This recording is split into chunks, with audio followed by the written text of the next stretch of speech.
Hello friends, मैं astro vastu consultant doctor Neetu Mohan astro Neetu group में आपका स्वागत करती हूँ। शनि देव जी का ट्रांजिट हो रहा है 29 मार्च को। हाँ जी, शनि देव राशि परिवर्तन करेंगे इस दिन पर, और ये जो जा रहे हैं मीन राशि पाइसेस में, इनका परिवर्तन ट्रांजिट हो रहा है। एक राशि में ये 2.5 साल रहते हैं, ऐसे ही 12 राशियां हैं तो 30 साल के आसपास ये पूरे साल में भ्रमण कर लेते हैं 12 राशियों का।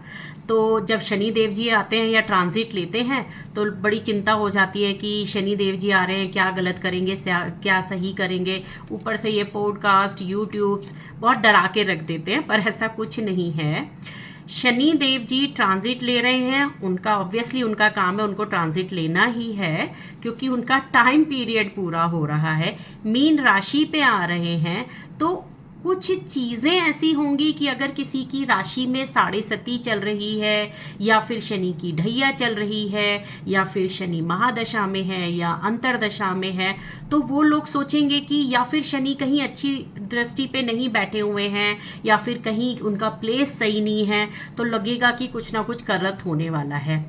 जी देखिए, पहले हम शनि देव जी को समझ लेते हैं। शनि देव जी कोई राक्षस नहीं है, वो कोई ज़बरदस्ती से हार्म नहीं करेंगे। आप अपने कर्मा को अच्छा रखिए, कर्मा उच्च करिए और सच्चे मन से पूजा करेंगे, शांति से अच्छी बातों के अपने थॉट प्रोसेस को अच्छा रखेंगे तो वो कभी आपको हार्म नहीं करेंगे। शनि देव की जो जब साढ़े सती या ढैया जो भी उनकी महादशा अंतरदशा शुरू होती है, तो एक सबसे पहले हम जिक्र करते हैं कि जैसे कि मंगल का साल भी चल रहा है, 9 नंबर है न्यूमेरोलॉजिकली, हनुमान जी का साल है। तो ये देखिए बहुत अच्छा एक हमें मिला हुआ है कि गॉड खुद ही हेल्प करने के लिए हमारे पास आ चुके हैं, क्योंकि जो शनि देव हैं वो हनुमान जी की पूजा करने से या हनुमान जी का नाम लेने से कभी भी किसी को पीड़ा नहीं पहुंचाते, हार्म नहीं करते। लेकिन अगर आपके कर्मा अच्छे हैं और सच्चे मन से आप पूजा करते हैं हनुमान जी की, तो ही आपको कोई भी प्रॉब्लम फेस नहीं करनी पड़ेगी।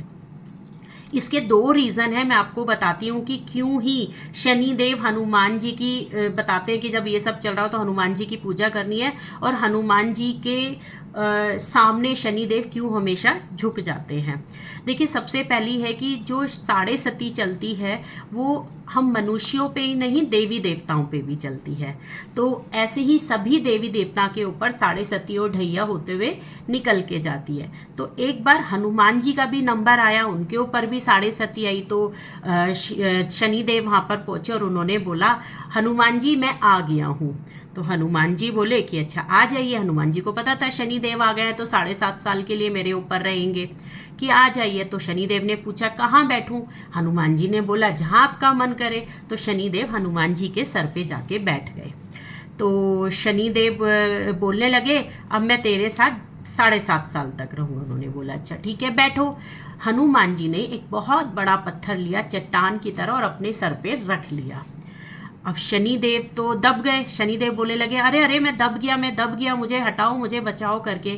तो ठीक है, मैं 2.5 साल में तेरे ऊपर से चला जाऊंगा। तो हनुमान जी बोले अच्छा ठीक है। हनुमान जी ने एक और पत्थर लिया, भारी सी चट्टान ली, एक और रख ली।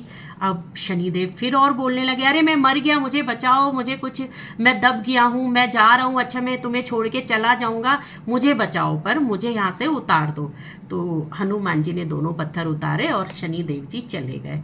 तो जहाँ पर हनुमान जी होते हैं वहाँ पर शनि देव भी कुछ नहीं कर पाते हैं। तो अगर शनि देव से बचना है तो आपको हनुमान जी का नाम तो लेना ही पड़ेगा 2.5 साल तक। एक और स्टोरी मैं आपको बताती हूँ कि हनुमान जी से शनि देव से ही रिलेटेड है।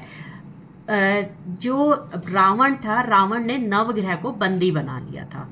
तो जब हनुमान जी लंका गए थे और वो सीता माता को ढूंढ रहे थे तो उन्हें आवाज़ आई कि यहाँ पे कोई बंदी है। उन्होंने देखा ये तो शनि देव हैं। तो शनि देव ने बोला मुझे छुड़ा दो और जो तुम मांगोगे वैसा ही होगा। हनुमान जी ने बोला ये तो मेरा कर्म है, उन्होंने उनको छुड़ा दिया। तो बहुत प्रसन्न हुए शनि देव, बोले मैं बहुत टाइम से यहाँ पर बंदी और मैं यहाँ से जा नहीं पा रहा हूँ। तो खुश होके हनुमान जी को उन्होंने वचन दिया कि जो तुम्हारा नाम लेगा मेरी महादशा में, अंतरदशा में, साढ़े सती में, ढैया में मैं उनको कभी पीड़ा नहीं दूंगा, कभी भी उनका बुरा नहीं करूँगा। तो हनुमान जी ने बड़े खुश होकर उनको बोला कि आपका धन्यवाद।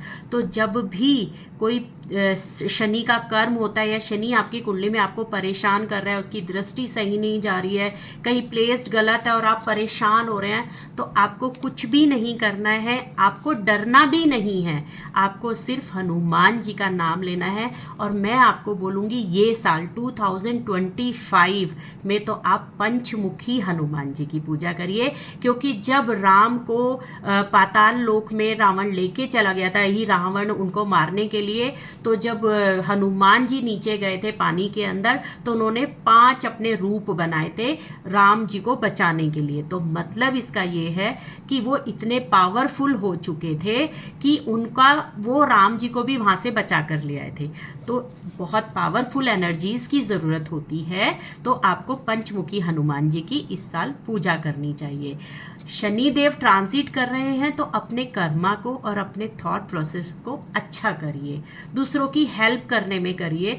दूसरों से जलन करना, जेलस होना और किसी की भी काम को देख के खुश नहीं होना, या फिर हमेशा दूसरों की बुराइयां वगैरह करना, इन सब से क्या होता है, ये जो आपके माउथ से निकले हुए जो शब्द होते हैं, जो वर्ड्स होते हैं, ये यूनिवर्स में घूमते रहते हैं। एक साइकिल बनने के बाद एक रोटेट होके वो वापस आपके पास आते हैं। और ये जो हमारा जो ब्रेन है, सबकॉन्शियस और कॉन्शियस में जाके बैठ जाते हैं। अब जैसा आपका माइंड चलता है, वैसा ही आपकी लाइफ में कुछ ना कुछ क्रिएट होना शुरू हो जाता है। तो जो कहते हैं ना कि दूसरों के लिए गड्ढा खोदा और खुद उसमें गिर गए, वो इसीलिए होता है क्योंकि आपने तो बोल दिया पर वो वहाँ नहीं जाएगा, वो वहाँ फिट नहीं होगा। क्यों? क्योंकि आप ही का वर्ड है, तो आप ही के पास वापस आपको ज़रूर हो जाएगा, क्योंकि आपकी ओरा उसको कनेक्ट कहीं ना कहीं ज़रूर करेगी। बहुत छोटी छोटी सी चीज़ें हैं, हम सभी बोलते हैं कर्म अच्छे करो, कर्म अच्छे करो, लेकिन लास्ट में जाके होता वही है जो आपका मन कह रहा होता है। तो मैं इस साल ये बोलूँगी कि ज़्यादातर कि अगर आप लोग मेडिटेशन कर सकते हैं तो मेडिटेशन की तरफ आइएगा। और मेडिटेशन भी नॉर्मल नहीं करना है, जैसे कि आपको श्वास निद्रा क्रिया के थ्रू आपको ये सब करना है कि आपकी जो नाड़ियाँ हैं उनको आपको एक्टिवेट करना है, चक्रास को एक्टिवेट करना है।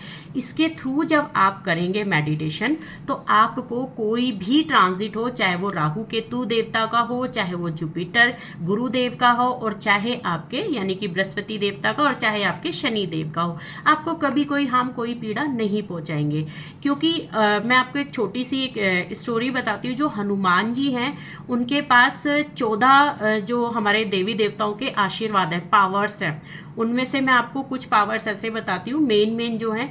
जैसे कि यमराज जी ने उनको आशीर्वाद दिया हुआ था, वचन दिया हुआ था कि जहाँ भी तुम रहोगे मैं वहाँ नहीं आऊँगा। इसके पीछे स्टोरी है, जब वो यमराज जी राम जी को लेने पृथ्वी लोक पर आए थे, क्योंकि वो तो मनुष्य रूप में थे, तो उनको ले जा नहीं पा रहे थे क्योंकि हनुमान जी उनको जाने ही नहीं दे रहे थे।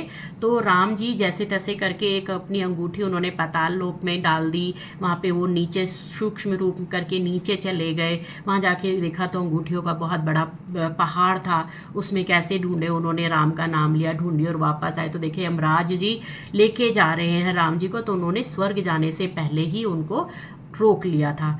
तो उन्होंने ये बोला था कि जहाँ भी तुम रहोगे मैं वहाँ नहीं आऊँगा, यानी कि संकट नहीं दूंगा, पीड़ा नहीं दूंगा।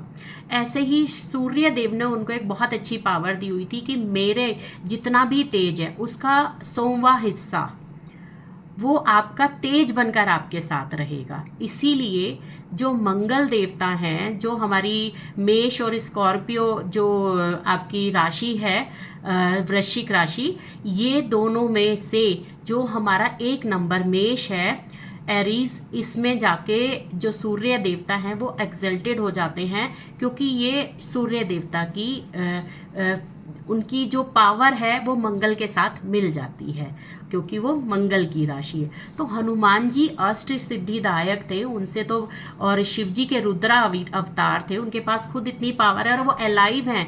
वही एक ऐसे हैं जो अभी चिरंजीवी में 7 में से वो भी जिंदा हैं। और आप अगर सच्चे मन से भक्ति करोगे, सच्चे जैसे बोलते हैं कि मन से आप किसी को हेल्प करोगे या फिर किसी के लिए गलत नहीं सोचोगे, कर्म अच्छे करोगे, सच्ची भक्ति करोगे, वो हेल्प ज़रूर करने आएंगे, पीड़ा से निकालने ज़रूर आएंगे। क्योंकि शनि देव तो कुछ ना कुछ किसी ना किसी की राशि में चलेंगे ज़रूर, चाहे वो साढ़े सती बनकर आपके पास आए, चाहे ढैया बन के आपके पास आए, चाहे अंतरदशा में आए और चाहे महादशा में आए। राशि में हैं तो कहीं ना कहीं तो उनकी दृष्टि भी पड़ेगी और कहीं ना कहीं वो प्लेस्ड भी होंगे। वो सही और गलत आपको अपने आप करना है। क्योंकि आज मैं आपको एक और चीज़ बताती हूँ, जब आप अपनी राशि, हमारी किसी भी कुंडली में कैंसर जैसे रोग, ये बड़े बड़े रोग नहीं लिखे हुए थे, ये रिसर्च के बाद हुआ है। हाँ, रोग लिखे हुए थे, लेकिन रोगों की काट भी कर्मा से ही थी। कर्मा ही, अगर आपके गलत कर्मा होंगे तो बड़ी बड़ी बीमारियां बढ़ जाएंगी, अगर आपके कर्मा अच्छे होंगे तो बड़ी बड़ी बीमारियां कट जाएंगी। और कर्म कौन है? कर्म हमारे शनि देव हैं। तो अपने शनि देव को अच्छा रखिए, कर्म अच्छा करिए, हनुमान जी की, पंच हनुमान जी की पूजा करिए। चाहे आप सुंदरकांड पढ़ें, चाहे आप बजरंग बाण पढ़ें, चाहे रामचरितमानस पढ़ें, चाहे आप हनुमान चालीसा पढ़ें, राम रक्षा सूत्र पढ़ें, कुछ भी पढ़िए, पर हनुमान जी का नाम डेली लेना है ट्रांजिट होने पर। इसी के साथ ये वीडियो मैं यहीं समाप्त करती हूँ। जय माता दी, जय हनुमान, जय श्री राम।